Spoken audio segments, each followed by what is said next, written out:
Ahmed, just to check a couple of things with Mo. Are there still to be any conversations while he's away at AFCON? Is there anything still needed in that respect, or is it just a case of when he returns, he just goes straight back in as normal?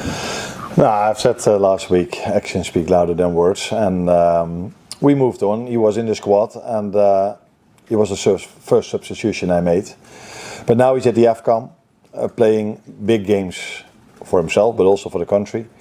So I think it's fair to them, but definitely also for us, because we are going to play some very important games. That all the focus is for him over there. And there should not be any distraction of me saying anything about his time here at Liverpool, because what I said, we've moved on after the Leeds interview, and he played against Brighton, and now he's there. So it's fair for that country and for him, and also for us, to talk for us about Tottenham and other games, and for them to be fully focused on their tournament. So how is the squad looking availability-wise for this next big game? Thinking in particular Joe Gomez, Dominic Szoboszlai, okay, with that ankle injury that he had. Is Jeremy Frimpong available once again? Cody Gakpo as well, where's he at?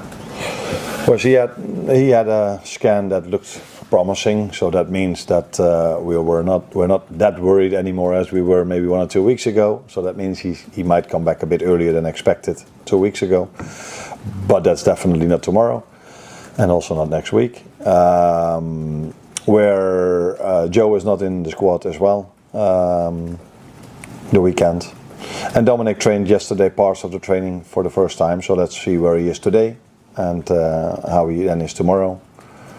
And Jeremy White is in the squad again as well. Obviously you do have Conor Bradley back after suspension. Yeah.